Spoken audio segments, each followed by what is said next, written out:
Hermanos, que Dios me los bendiga. Bienvenidos una vez más a New Life Community Church. De parte de los ancianos, los pastores, todos los maestros y la familia de New Life le damos la bienvenida. Gracias a ustedes que nos acompañan por medio del internet, por compartir este tiempo y esperamos que sea de grande bendición. Hermanos, hoy voy a terminar la sección de mensajes que se enfocan en el pacto mosaico. Me voy a enfocar en el libro de Éxodo, capítulo 25 hasta capítulo 40, la tercera parte. Y espero, hermanos, que hoy sea de bendición. Es una continuación de lo que empecé la semana pasada. ¿Están listos para entrar al estudio, hermanos? Amén, qué bueno. Pues es un gozo, hermanos, abrir la Biblia con ustedes una vez más. Para entender este mensaje, voy a hablar de Éxodo 25 hasta 40, pero nos vamos a enfocar en un comentario que se encuentra adentro de la Biblia sobre esos pasajes. Ese es el libro de Hebreos. Por favor, abren sus Biblias al libro de Hebreos. Vamos a revisar citas en capítulo 8, 9 y 10. Mientras buscas el libro de Hebreos capítulo 8, 9 y 10, hermanos, quiero compartir que para mí, yo no creo que hay un dolor, yo no creo que hay un sufrimiento más profundo que más afecta que cuando uno tiene problemas en la familia. Cuando hay desacuerdos, argumentos y más hasta violencia entre familiares. Cuando dos personas no se pueden hablar y aunque los dos hacen esfuerzos sinceros para traer unidad y paz, lo más no se puede lograr. Y cuando uno tiene la mejor intención de llegar a algo positivo, siempre salen mal. Hermanos, yo no sé si eso se te ha pasado a ti, cuando hay conflicto con alguien con quien amas. A veces sucede entre parejas, a veces sucede entre padres y hijos o familiares. Y hermanos, es tan difícil, es un dolor muy profundo no tener paz entre personas que se deben de amar. En la Biblia, hermanos, en Lucas capítulo 15, aprendo de un padre que tenía ese tipo de problema. Era un padre que ama a sus prójimos, ama a su familia, pero la Biblia dice que este hombre tenía 2 hijos. Yo creo que casi todos han leído este texto, se llama el hijo pródigo. Pero si has estudiado conmigo, yo creo que has escuchado que te digo, esto no se trata de los hijos, se trata del padre. No se trata del hijo pródigo, se trata del padre amoroso. Y este padre quiere paz en su hogar, paz entre sus hijos, pero aunque hace todo esfuerzo, no lo puede encontrar. Se le escapa cada vez que lo busca. La Biblia dice que el problema empieza con el hijo menor que dice quiere la herencia de su padre. Y en decir esto está diciendo que quiere distancia con el padre. Ya no quiere convivir, no quiere vivir, no quiere tener relación con el Padre. Dice, mejor muérate para que yo pueda recibir mi herencia y salirme de aquí para siempre. Este es un daño que el Padre lo siente a lo más profundo de su corazón. Yo creo, hermanos, que es muy raro que alguien entienda esto si no es un padre. Escuchar que tu hijo te diga, ya muérate. No te quiero. Pero el padre sufre ese ofenso y el hijo se pone como enemigo de su padre. Se aleja de su padre. Y el padre le da la herencia y dice la Biblia que el hijo se va largo distancia. Hermanos, este hijo gasta toda la herencia y la verdad no entendemos cómo lo gasta, pero sabemos que lo malgasta. Y se encuentra ahí trabajando por una persona con cerdos y le está dando comida a los cerdos y sus tripas están llorando, su estómago le duele porque él tiene hambre. Y empieza a pensar, recordar la vida que tenía con su padre, su familia. Se recuerda de la mesa con la comida, los asientos y las almohadas cómodos. Ahora anda sucio, dándole comida a cerdos y desea hasta comer la comida de los cerdos. En ese momento, en su desesperación, llega a su mente una idea. Dice, yo voy a regresar a mi padre. Me alejé de él, me hice enemigo de él, pero voy a regresar. Y le voy a decir a mi papá, papá, yo he pecado contra el cielo y contra Dios. Por favor, recíbame de nuevo y yo voy a ser como cualquiera de tus siervos. Ponme a trabajar. Así la herencia que malgasté, tal vez puedo ganar para atrás. Hermanos, eso es el base de una historia en el Evangelio de Lucas, una parábola que describe lo que hemos estado hablando.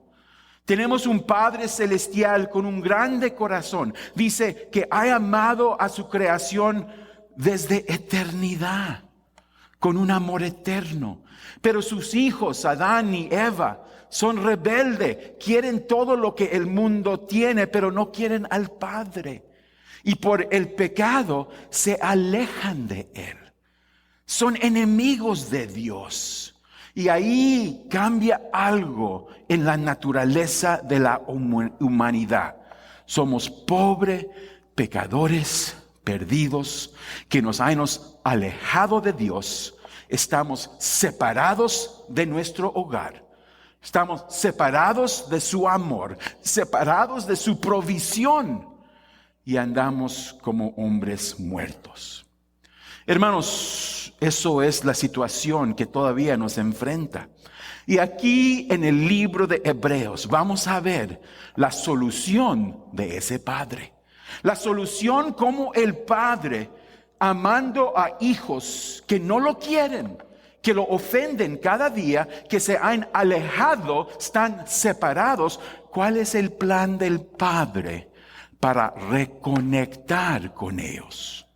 ¿Cómo va a sanar los heridos que se han cometido, las transgresiones? Pues hermanos, aquí en el libro de Hebreos, como siempre, cuando les introduzco un libro, tenemos que ver un poquito de contexto. La verdad, no sabemos quién escribió este libro. Algunos dicen que fue el apóstol Pablo, otros dicen que fue Bernabé, otros Apolos. La verdad, nadie sabe por seguro. Lo que sí sabemos es que el autor conocía y escuchó la enseñanza de los apóstoles. Sabía de los apóstoles. Hay pruebas de eso en capítulo 2 del libro de Hebreos. Y la audiencia del libro parece que son cristianos que recién se convirtieron del judaísmo. El autor escribe este libro a cristianos, pero el cristianismo era muy nuevo. Y estos nuevos cristianos que andaban en esta religión que se llama el camino, ellos estaban batallando, porque desde que dejaron el judaísmo, Roma los estaba maltratando, hubo abusos, persecución. Los judíos los estaban rechazando, estaban enviando falsos maestros. Hermanos, la vida de los nuevos cristianos fue algo que muchos estaban batallando para aguantar. Y ya se querían rendir. Ya no sabían cómo seguir adelante. Entendían la religión de los judíos, pero también habían aceptado este nuevo camino, siendo seguidores del Señor Jesucristo. Entonces, cuando el autor escribe este libro, los está tratando de animar, aunque sufres, aunque hay persecución, aunque hay dolores y problemas y divisiones, no te rindes. Quédate con Cristo, sea fiel a Cristo. ¿Por qué? Todo la lema del libro de Hebreos es esto: Cristo es mejor. Cuando lees el libro de Hebreos capítulo 1 y 2, dice, aquí hay los ángeles y aquí está Torah, la palabra de Dios. Cristo es mejor. En capítulo 3 y 4 habla de Moisés y la tierra prometida y dice, Cristo es mejor. En capítulo 5 hasta 7 habla de la sacerdocia, habla de Melquisedec y dice, Cristo es mejor.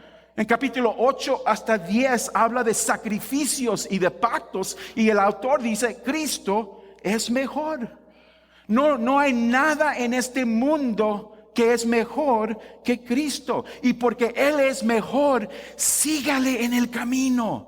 No te rindes, aunque sufres, aunque hay persecución, hasta que te están manejando con muerte. No te alejes de Cristo, porque lo que te ofrece Cristo es mejor. Amén. Pues hermanos, para el nuevo cristiano había gente que los maltrataba, pero ya sabes cómo son las familias. Cuando alguien en la familia deja la fe, siempre va a haber una tía, un tío que van a visitar. Mi hijo, ¿qué estás haciendo? ¿Por qué te estás alejando de la familia? No sabes lo que están haciendo. Se están lavando los cerebros. No, te están confundiendo. Regrese a la fe. Siempre va a haber eso y eso causa confusión. Porque en un lado el cristianismo dice Cristo es mejor, pero al otro lado tienen familiares. Tienen amistades, tienen líderes religiosos que respetan, que dicen, estás mal, regrese. Y entendían, hermanos, el problema es este, que desde el tiempo del huerto, cuando Adán y Eva pecaron, fueron separados de Dios, ofendieron al Señor, llegamos a ser enemigos de Dios, y hay distancia entre Dios y el hombre. La Biblia dice que el hombre es un pobre pecador lleno de iniquidad, cometiendo transgresiones y es enemigo de Dios. Pues la Biblia dice que los judíos aprendieron por medio de Moisés que el Padre tenía un plan y les dio la enseñanza sobre el sacerdocio, el templo y los sacrificios. Estos tres eran el plan de Dios para reconectar con sus hijos, con su pueblo. Un padre ama a sus hijos y quiere reconectar. Les dio el templo, el sacerdocio y los sacrificios. ¿Sí me explico, hermanos? Y entre esas pláticas con estos nuevos cristianos y todas las influencias del judaísmo, ellos querían hablar de este tabernáculo. Si se acuerdan, la palabra tabernáculo en hebreo es Mishkan. Dígalo conmigo. Mishkan, un lugar de morar. Es donde Dios va a morar.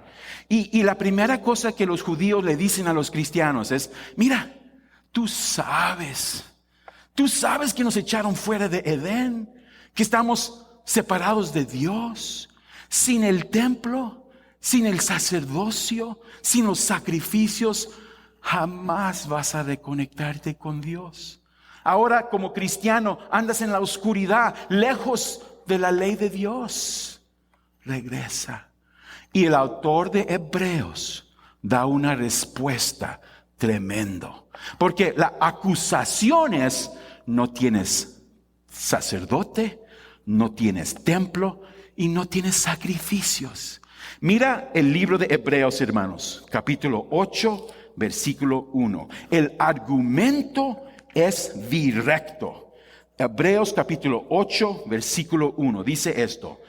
Ahora bien, el punto principal, no se desvíen, no se confunden.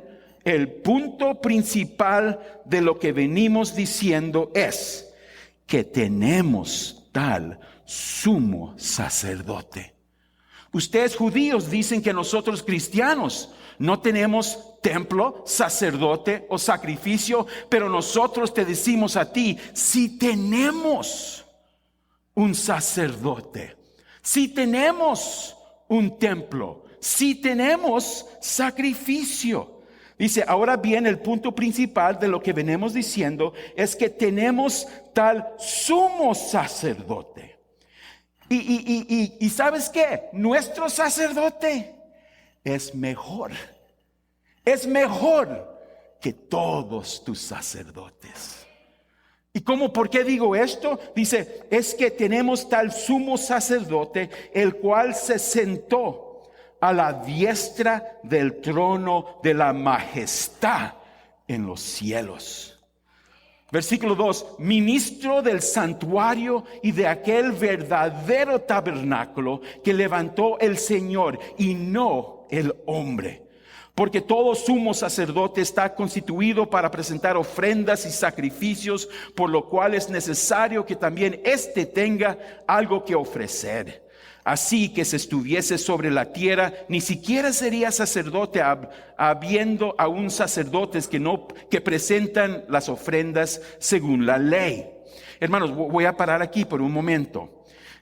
El autor de Hebreos dice, mira, ustedes me están acusando que no tengo templo, sacerdote o sacrificio. Y yo te digo que mi sumo sacerdote es mejor que todos tus sacerdotes. El templo que yo tengo es mejor que su templo. ¿Cómo? Hermanos, aquí en el mismo libro de Hebreos, mira lo que dice en versículo 5, Hebreos 8, versículo 5, hablando del tabernáculo. Dice, los cuales sirven, hablando de los sacerdotes, a lo que es figura y sombra de las cosas celestiales, como se le advirtió a Moisés cuando iba a erigir el tabernáculo, diciendo, mira, haz todas las cosas conforme al modelo que se te ha mostrado en el monte. Hermanos, aquí en versículo 5, el autor dice, mira, nuestro sacerdote es mejor. ¿Y sabes por qué es mejor? Porque Él no está aquí en un tabernáculo terrenal. Nuestro sumo sacerdote entró al tabernáculo celestial. Y este tabernáculo que ustedes judíos tienen, hechos por manos de hombre, esto solo es una figura. Es un símbolo, es como un plano. ¿Se acuerdan? Les enseñé la palabra tipo y antitipo. Este es un tipo, un símbolo, un ejemplo, una copia de lo que hay en el cielo. Y el tabernáculo celestial es mejor que el tabernáculo terrenal. Nuestro sacerdote es mejor porque Él entra en el tabernáculo celestial. Por eso, cuando Moisés recibió del Señor los planos para el tabernáculo, esos planos eran copia de lo que Dios tiene en el cielo. Mira, brinca versículo 12 por un momento. En capítulo 8. Pues la verdad, leímos 1 a 6, ahora quiero leer versículo 12 por un momentito. Porque seré, dice, propicio a sus injusticias. El sumo sacerdote Jesucristo es mejor, porque Él entra en el tabernáculo celestial y Él da un sacrificio. Y el sacrificio de Cristo es, ¿qué crees que voy a decir? Mejor. Mejor que toda la sangre de toros, de vacas, de aves, de corderos, de chivos. No, dice, porque seré propicio a sus injusticias. Hermanos, en este momento el judío dice, oye, entonces dices, lo que estás diciendo es que no importa nuestro tabernáculo. ¿Estás diciendo que no importa la ley? ¿Qué le pasa a ustedes cristianos? ¿Por qué rechazan la ley de Dios? La ley de Dios es pura y santa y buena. Fue dado por el profeta Moisés. ¿Por qué niegas, rechazas la ley de Dios? Y hermanos, ese argumento ha sido muy efectivo sobre los años. Hasta hoy día muchos sufren y caen a este falso argumento. Espero, hermanos, que si has llegado aquí bajo mi enseñanza suficiente tiempo, has aprendido ciertos factos, que no se pueden rechazar estos factos. Número uno, es que yo he escuchado muchos cristianos que dicen, no, Pastor Luis, estamos bien porque aprendimos que ya no estamos bajo la ley. Hermanos, no. Yo nunca digo que ya no estamos bajo la ley. Lo que yo les he enseñado es que nunca has estado bajo la ley. Por eso aprendemos de los pactos. El pacto fue dado de la ley Moisés a Israel y Judá. No se lo dio a Perú, a México, a Estados Unidos, a China, a Canadá, a Venezuela, a Ecuador. No se lo dio a los africanos, a los árabes. Se lo dio a los judíos. La ley fue dado del profeta Moisés al pueblo de Israel. Facto. Amén. La segunda cosa, hermanos, que debemos entender es que, pues yo estoy seguro, va a haber alguien que dice, pero pastor, hasta Jesucristo habló. ¿Qué no dice el Nuevo Testamento? Que Jesucristo dice, yo no vine para hacer al lado la ley, pero para cumplirla. Si Cristo lo va a cumplir, qué bueno que nos recuerdas de esto. Hermanos, el cristiano no rechaza la ley, pero la entendemos. Entendemos qué es la ley.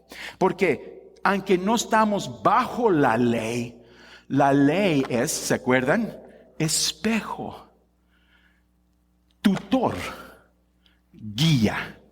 La ley nos muestra qué es lo que nos está pasando. Hermanos, la ley no causa que seas pecador, revela que eres pecador. Aunque la ley no fue dado al cristiano, la ley le ayuda al cristiano a ver qué tan pobre es. Amén. Y vemos qué tan separados fuimos de Dios. Por eso, hermanos, cuando lees la Biblia te recuerda que Romanos 3:10, por ejemplo, no hay ninguno justo, ni uno. La ley te revela, hermanos, que nadie es justo. Hermanos, yo creo que todos han conocido un hermano, todas sus enseñanzas, sus estudios, sus predicaciones, son regañando a la gente en sus errores. Mira lo que dice la palabra de Dios. Tienes que vestirte de esta manera, hablar de esta manera. No hagas esto, no andes con esto, no te ensucies con esto. Y lo único que hablan y predican son las leyes que Dios le dio a Israel. Hermanos, yo tengo hambre para saber qué es lo que le dijo al cristiano. Y por eso estamos pasando por estos. Y Pablo le dijo al cristiano, para ti, cristiano, la ley es maldición. ¿Por qué es maldición? Porque la verdad es que no la puedes cumplir. Hermanos, hay que dejar las mentiras, el egoísmo al lado. ¿Quién aquí en este cuarto, ahorita mismo, puede decir que no pecas? Hay uno valiente que dice, el Señor es mentiroso porque yo no miento. ¿Hay alguien aquí que puede decir eso? No. Por eso Santiago dice, si has rompido una ley, la rompiste todas. 613. Pues pastor, mira, yo no uso esto, yo no hago esto, pero sí haces esto, ¿verdad? Sí haces esto. ¿Sí o no, hermanos? ¿Quién aquí no tiene pecado en su vida? Entonces, ¿de dónde viene el orgullo? Pues en mi religión no hacemos esto. En mi religión, en mi manera de pensar, en mi filosofía, en mi vida. Es cierto, no haces esto y esto, pero haces 600 de estos. Y por eso es maldición. Porque cuando rompes uno, los rompes todos. Ay, pastor, pues eso no me da mucha esperanza. La ley no da esperanza. La ley condena. Y hermanos, escúchame, pon mucho cuidado en lo que te voy a decir. La ley sigue condenando. Porque cuando uno se ha alejado del Padre, es enemigo de Dios, está separado. Entonces, lo que muchas veces tratan de hacer es trabajar como el hijo pródigo. Voy a regresar a mi padre y le voy a decir, trátame como cualquiera de tus siervos y ponme a trabajar. Hermanos, ese no es el corazón del padre, eso es la idea del hijo pródigo. Esas son las mentiras del diablo. Y quiere venir, y por eso tantos vienen a la iglesia. Yo quiero maldición, yo quiero la ley, yo quiero reglas y órdenes, y regáñame, pastor, tire todas las piedras. Porque cuando me regañas y nos acusamos y nos juzgamos, me siento muy religioso. Me siento que estoy acercándome a Dios. Pero, hermanos, la religión no te acerca a Dios. Te condena. Amén.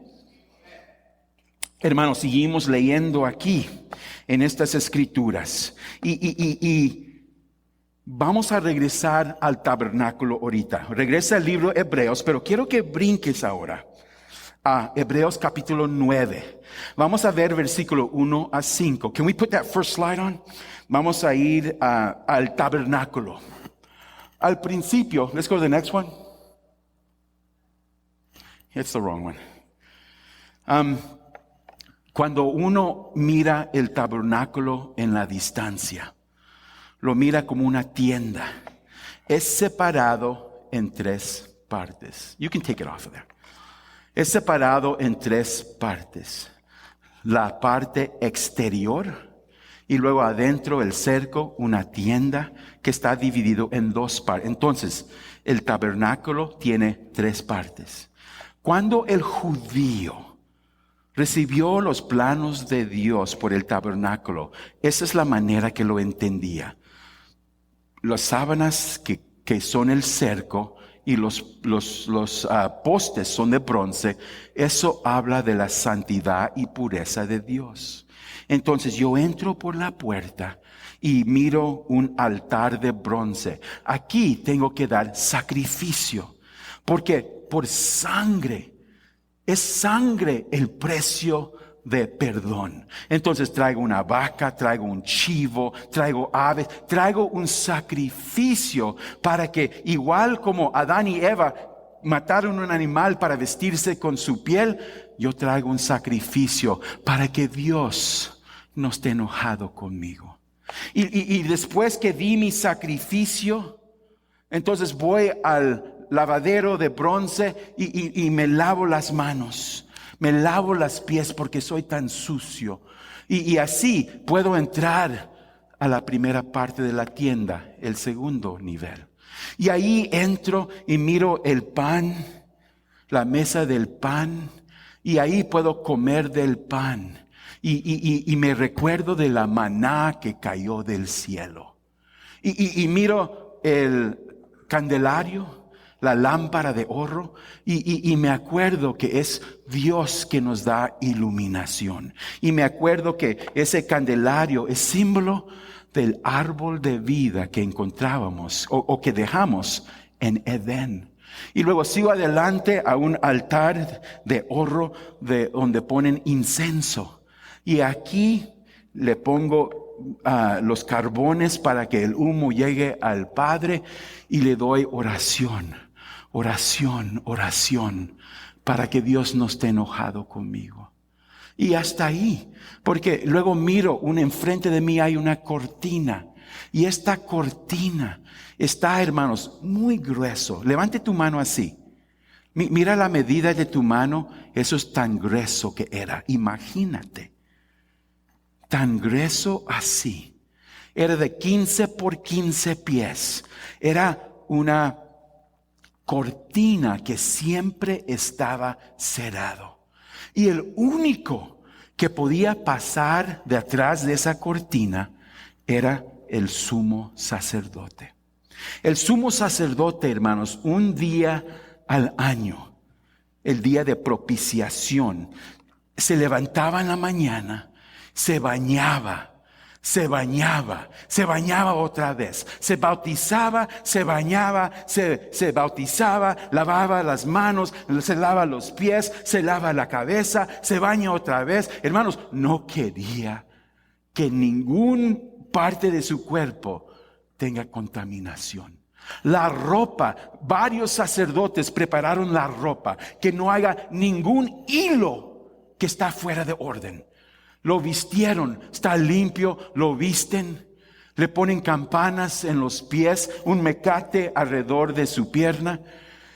Y temblando, le dan una vajilla de sangre de un becerro. Y en este día, temblando, con temor, abren la cortina y él pasa por dentro. Y mientras está moviendo, las campanas están haciendo ruido. Pero en cualquier momento, cuando los sacerdotes afuera ya no escuchan las campanas, saben lo que pasó. Hubo una contaminación. Un detalle, en un detalle falló. Hermanos, ¿qué es la ley? Si fallas en uno, fallaste en todo. Y cuando ya no escuchaban las campanas, sabían, fallamos. Algo estuvo mal en su cuerpo, en su vestido, cómo cargó la sangre. Algo fallamos. Y estiran el mecate y ahí viene el cuerpo muerto del sacerdote. Entran detrás de la cortina con temor. Pues hermanos, en esta mañana quiero hablar un poquito de lo que encontramos atrás de la cortina. Y luego vamos a revisitar el tabernáculo. Porque lo que apenas describí ya no es igual. Algo cambió. ¿Están listos, hermanos, ir detrás de la cortina? ¿Tienen temor? No debes de tener temor. Y hoy te voy a decir por qué, hermanos. Porque cuando entras detrás de la cortina, estás en lugar santísimo. Y enfrente de ti está el arca del testimonio, el arca del pacto. Es una caja, más o menos 3x5. Está sobre el piso unos 2-3 pies. Y es una caja hecho de madera. Dicen shittim, acacia, la misma madera que han usado sobre el tabernáculo, pero está cubierto en oro. Imagínate, hermanos, una caja 3x5 de oro. ¿Cuánto pesa? Es interesante, en una caja grande de oro. Tiene una tapadera, hermanos, tan grueso así, hecho, y la escritura es muy específico, dice, es de puro oro. No es cualquier oro. Pusieron este oro sobre el fuego, quitándole impurificaciones. El oro que usaron para esta tapadera es lo más puro posible. Entonces es una caja 3x5 cubierto en oro y tiene una tapadera grande. Imagina cuánto pesa esa tapadera. Y se llama el asiento. ¿Están escuchando, hermanos? El asiento de misericordia. Y encima de la tapadera hay dos figuras de ángeles, querubines, y los dos tienen sus alas sobre la caja, protegiendo y mirando ahí al centro de la tapadera. Estos dos querubines están protegiendo el asiento. Encima de la caja, hermanos, es algo que se llama Shekinah. ¿Han escuchado esa palabra? Shekinah tiene muchas palabras en la escritura. Lo conocemos con esta frase: la gloria de Dios. Sobre esta caja, la arca del testimonio, la arca del pacto, estaba la Shekinah, la gloria de Dios, la presencia de Dios. Cuando leímos, hermanos, en el libro de Éxodo, escucha, te voy a leer un texto de Éxodo 25, versículo 21 y 22. Describe esta caja. Dice esto. Dice, voy a poner la tapadera sobre la arca, y en la arca vas a poner el testimonio que yo te voy a enseñar. Y cuando miras versículo 22, dice, ahí voy a convivir contigo, ahí vamos a hablar, ahí vamos a reconectar. Hermanos, qué temeroso. Si estás afuera ante el altar, el lavadero, estás bien. Te pones nervioso cuando entras al tabernáculo, al candelario, el pan y la mesa de incienso. Pero pasar por la cortina, es horrible. Es stress, porque estás en la presencia de Dios. Y hermanos, escúchame, si hay un defecto, una mancha, un problema, cualquier defecto, muerto. Dios te juzga en ese momento. Hermanos, ¿cuántos de ustedes iban a querer pasar la cortina? Yo no. Para nada. Porque es temeroso estar en la presencia de Dios. Amén.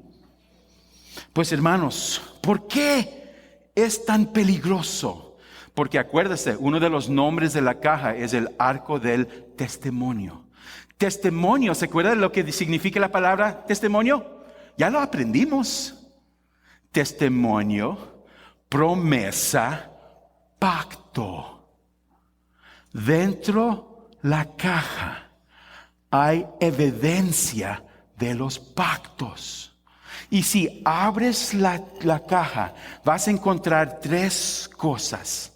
La rama de Aarón, un frasco de maná, el pan que cayó del cielo, y las tablas que Moisés quebró con las palabras de Dios. La Biblia dice, si vas a condenar a alguien, tienes que acusarlos con la palabra de 2 o 3 testigos. Estos 3 cosas dentro de la arca son testigos. ¿Están escuchando, hermanos? Son testigos contra ti y contra mí. En la presencia de Dios Todopoderoso, la caja, si alguien la abre, Dios está por encima, los arcángeles están por encima y todos miran la evidencia, las tablas que se rompieron, lo que dejó Aarón de esa rama y la maná. ¿Y qué significan los 3? Que el hombre rechazó las palabras de Dios, que el hombre rechazó el liderazgo de Dios y que el hombre rechazó la provisión de Dios. ¿Qué son las 3 cosas que nosotros como pobres pecadores rechazamos? Y yo digo, hermanos, que hasta esta fecha seguimos rechazando la palabra de Dios, el liderazgo de Dios y la provisión de Dios. Amén. Estos 3 nos condenan ante Dios. Hermanos, esto es increíble. Y una vez cada año, el sumo sacerdote, temblando, venía con sangre. Y si Dios no lo mata, entonces toma la sangre, 7 gotas, enfrente del arca del pacto.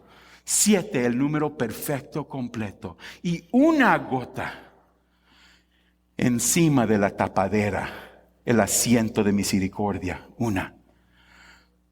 Dándole al Señor un sacrificio de sangre. Y el momento que le da la gota, ¡ay, me voy!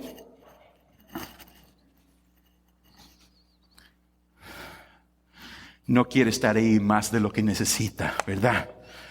Hermanos, eso es lo que entendían los judíos cristianos. ¿Cómo lo vas a hacer? No tienes sacerdote, no tienes sacrificio, no tienes tabernáculo. ¿Quién va a dejar la gota de sangre por ti? Y esa es la razón por qué el autor del libro de Hebreos nos habla de esto. Hermanos, quiero que abren su Biblia a Hebreos capítulo 9. Voy a hablar lo más rápido posible. El libro de Hebreos capítulo 9, versículo 11 a 14. Si Cristo es nuestro sumo sacerdote y Él entró al tabernáculo celestial, ¿cuál fue el sacrificio? ¿Dónde está la sangre? Dice Hebreos capítulo 9, versículo 11 hasta 14. Pero estando ya presente Cristo, sumo sacerdote de los bienes venideros, por el más amplio y más perfecto tabernáculo, no hecho de manos, es decir, no de esta creación. Y no por sangre de machos cabríos ni de becerros, sino, ¿están leyendo, hermanos? Por su propia sangre. Entró año tras año en el día de fiesta, no. Entró una vez para siempre en el lugar santísimo, habiendo obtenido ¿qué? Eterna redención. Esa es la razón, hermanos, cuando Cristo te compra con su sangre, no pierdes la salvación. Porque no hay nada más potente que la sangre de Cristo. Y cuando Cristo da su sangre, el Padre lo recibe y te da redención. ¿Qué tipo de redención? Eterna redención. No, pero él se está portando mal y va a perder la salvación. No puedes perder lo que Dios dice es eterno. ¿A quién vas a creer? ¿A un pastor, una religión o la palabra de Dios? Habiendo obtenido eterna redención. Sigue la palabra. Porque si la sangre de los toros y de los machos cabríos y las cenizas de la becerra rociados a los inmundos santifican para la purificación de la carne, ¿cuánto más la sangre de Cristo, el cual mediante el Espíritu eterno se ofreció a sí mismo sin mancha a Dios, limpiará vuestras conciencias de obras muertas para que sirváis al Dios vivo? Gloria a Dios. Y el judío le va a decir, ¿y cuándo pasó eso? ¿Cuándo pasó eso? Hermanos, en el libro de Marcos, capítulo 15, versículo 37, dice que en el momento que Cristo estaba en la cruz de Calvario, Él clamó con gran voz. ¿Y qué dice? Hermano, abre tu Biblia, por favor. Marcos 15, 37. Esto sí quiero que lo mires con tus propios ojos. Marcos 15, versículo 37. Y vamos a ver, el autor de este libro incluyó un detalle muy interesante. Dígame cuando hayas encontrado Marcos 15, 37. Dice, versículo 37, mas Jesús, acuérdate, está en la cruz de Calvario, dando una gran voz, ¿qué hizo? Expiró. Dando una gran voz, pues, ¿qué fue la gran? ¿Qué dijo? No está escrito. Qué bueno que Juan nos dice. ¿Qué fue la gran voz que dijo? Juan capítulo 19, 30 dijo esto, tetelestai, cumplido está. Ya está completo. ¿Qué está completo? ¿Qué cumpliste? Aquí dice, mas Jesús dando una gran voz expiró. Entonces, ¿qué dice versículo 38? El velo del templo se rasgó en dos, de arriba a abajo. Y el centurión que estaba frente a él, viendo que después de clamar había expirado, así dijo, verdaderamente este hombre era hijo de Dios. Hermanos, cuando Cristo murió en la cruz, Él fue el sacrificio. Él entró al tabernáculo celestial. Él fue el sumo sacerdote. Él entró al lugar santísimo y Él puso su propia sangre sobre la tapadera. Entonces los ángeles mirando, el Señor mirando, vieron la sangre de Cristo que nos limpia de toda iniquidad. Nos perdona de todas transgresiones y causa que nuestra sangre sea limpia. Amén. Hermanos, Cristo lo pagó todo. Todo a Él le debemos. Aunque el pecado nos manchó, su sangre nos limpió. Amén. Y hermanos, quiero regresar aquí al libro de Hebreos una vez más. Porque hay más de qué hablar. En el libro de Hebreos, quiero que mires capítulo 9, versículo 11 a 14. Ya leímos voy a continuar. Vaya a capítulo 10, versículo 19. Se me acabó el tiempo, voy a brincar adelante. Hebreos 10, 19. Así que, hermanos, teniendo libertad para entrar en el lugar santísimo por la sangre de Jesucristo, por el camino nuevo y vivo que Él nos abrió a través del velo, esto es, de su carne, y teniendo un gran sacerdote sobre la casa de Dios, acérquemonos con corazón sincero, en plena certidumbre de fe, purificados los corazones de mala conciencia y lavados los cuerpos con agua puro. Mantengamos firme sin fluctuar la profesión de nuestra esperanza, porque fiel es el que prometió. Hermanos, hay más que decir, pero lo voy a compartir en el tiempo de los estudios. Voy a terminar con esto. Yo empecé este mensaje en Lucas 15, ¿se acuerdas? El hijo pródigo dijo, voy a regresar a mi padre para que me ponga a trabajar. Hermanos, eso es la religión. Vamos a la iglesia y te quieren poner a trabajar. No porque es una bendición, pero porque dicen, eso es como ganas la salvación. Es como cuidas la salvación. No, hermanos. Estaba leyendo Lucas 15. El hijo dice, Padre, ha pecado contra el cielo y contra ti, y yo no soy digno de ser llamado tu hijo. Es cierto, hermanos, no somos dignos. ¿Dices amén a eso? Y el hijo empieza a regresar, y mira lo que dice la Biblia. Dice, y cuando aún estaba lejos. Deja que eso esté. Y aún cuando estaba lejos. ¿Qué te dije? ¿Qué es pecado? ¿Qué es muerte? Estar separado de Dios. Estar fuera del tabernáculo, estar lejos. Y aún estaba lejos, lo vio su padre y fue movido a misericordia.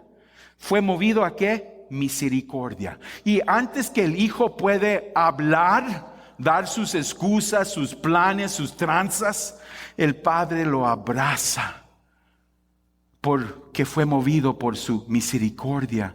Le da un beso, dice, ponle anillo en su dedo, ponle zapatos en sus pies, dale la túnica, porque, ¿y qué razón da? Lucas 15, 24 dice, porque mi hijo muerto era, y ha revivido, y había perdido, y es hallado, y comenzaron a regocijarse.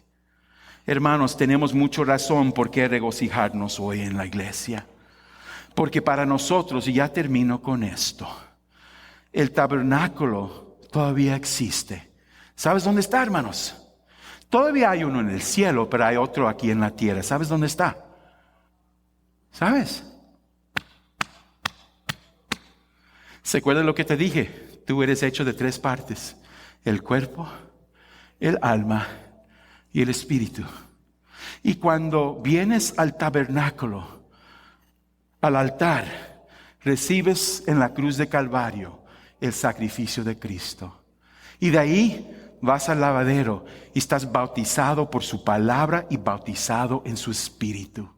Y luego entras en la iglesia y Dios te da testimonio a tus hermanos y convives con los hermanos y das testimonio al mundo. Eres luz al mundo.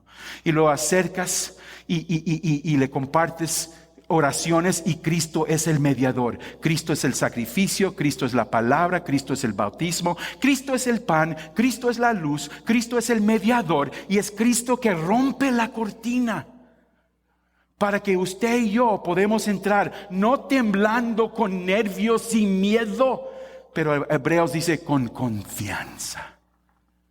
Con confianza. Y te acercas. ¿Y por qué tienes confianza?